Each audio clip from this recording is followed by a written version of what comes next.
Here we go again. It's very nice.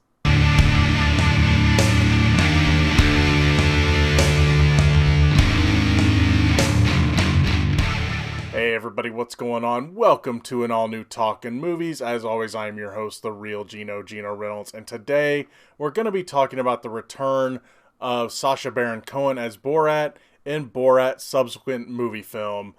This movie did have a long subtitle like the other film, like the first one, but I can't give it to you. One, because it would spoil plot points, and two, it changes a bunch of times throughout the movie. And I will do my best to avoid major spoilers, being that part of this movie, like the first one, is like ad-libbed interviews and surprise interviews and things like that. I want to avoid it so A, I don't ruin the movie for you, and B, the Kazakhstan government doesn't come after me to kill me. Um, Look, some of the what's going on, especially like the big surprise interview, is out in the news, and I will be talking about that a little bit, but I'm not going to give away a name, even though it is out there. If you haven't seen it, I don't want to be the one that ruins it for you. The last interview, um, it's it's pretty good. I also will say that, look, I'm going to be as non-biased as possible. Look, I will admit I am not a fan of Trump. And I do not like Trump at all. And this movie is definitely very left-leaning. It's definitely taking a lot of shots at the right. Those that are the followers of the right, if you are a right voting person, you're probably not going to like this movie, but you probably didn't like the other one either. Um, People that are more left-leaning are probably really going to laugh a lot at this movie. I laughed a lot at this movie. I will talk about it, but I will be as non-biased as possible. The first thing you have to know that, okay, the end of the first movie, and by the way, if you can go back and watch the first movie, it does help with a lot of the in jokes, especially involved with the Borat character. You kind of got to know what happened in the first movie. I mean, you don't have to know about the Pam Anderson plot, but you do have to know some of the things that happened to him on his first journey to the US of A, or US and A, I guess, as he calls it. You find out, though, that at the end of that movie, everything seemed all happy and good. Well, you find out at the beginning of this one that things are not so good for Borat. He's been gone from his village for like 15, 16 years in prison, and they explain why. But when he gets a chance to get out of prison to go make another movie, he let's just say his life is turned upside down. The biggest surprise, and if you've seen the trailer, you know what this surprise is that he has a daughter he didn't even know he had. So he is tasked with going to make another movie and go to America and deliver a present to Donald Trump. And he can't just give it straight to Donald Trump. He needs to give it to somebody else, someone close to Trump.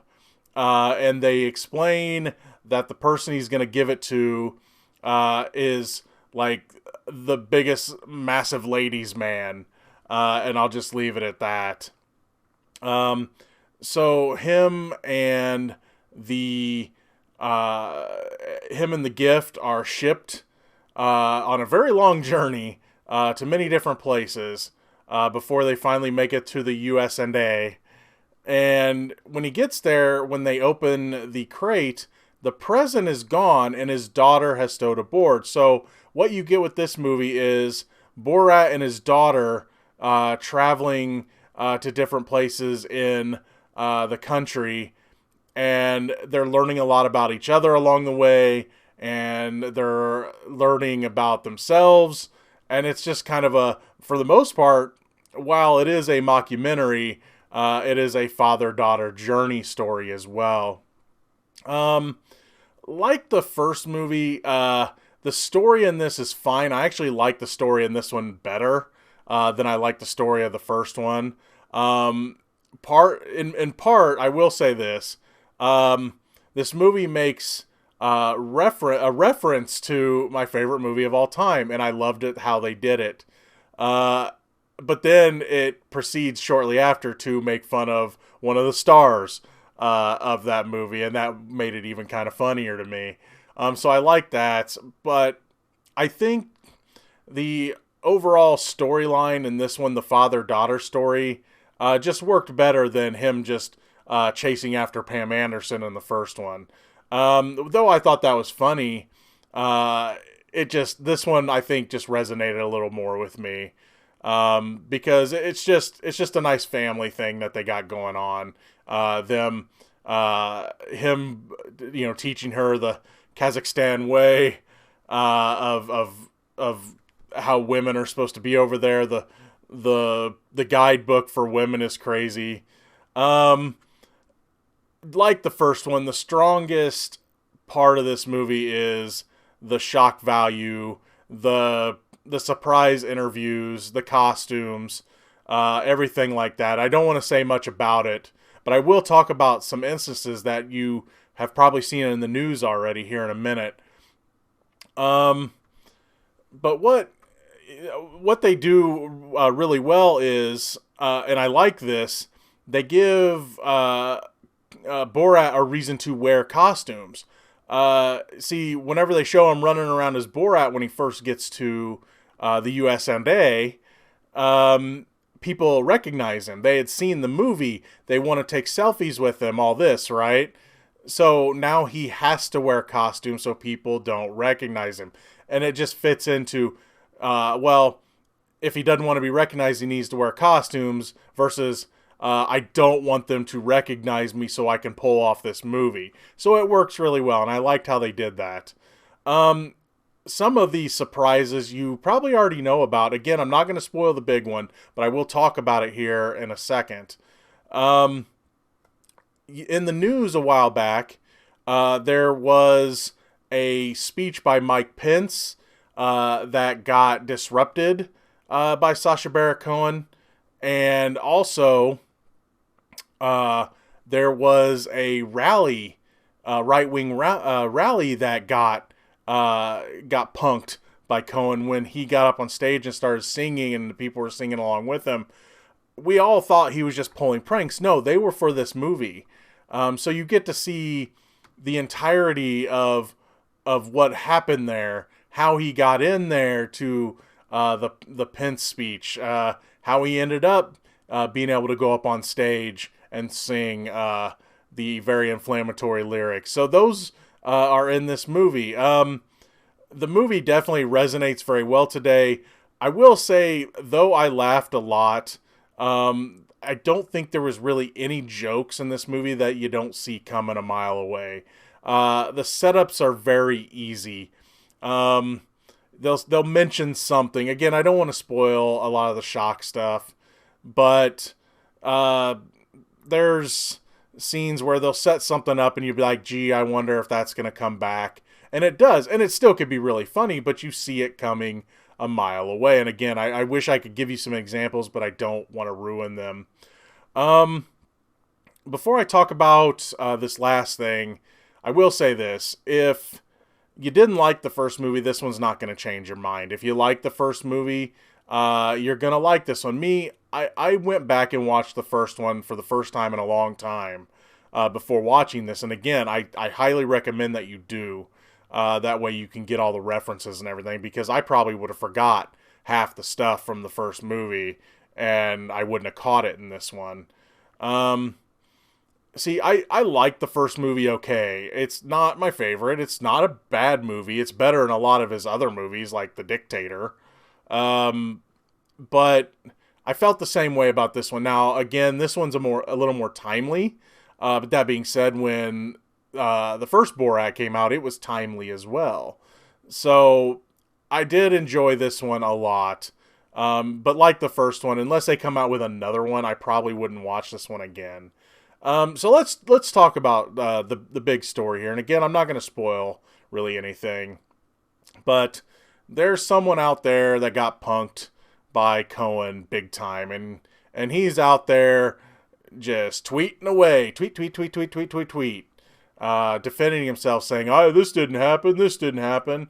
Look, I can tell you that yes, during said scene, it involves an interview, and the interviewer is Borat's daughter, who, while the actress is like 24, 25, she's playing like a 15-year-old girl.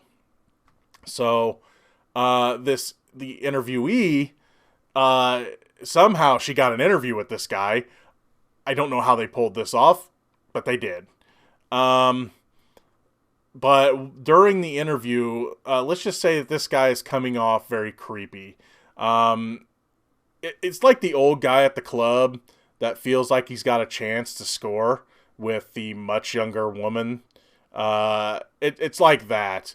I mean, granted, she's flirting with him too, but he's taking the bait.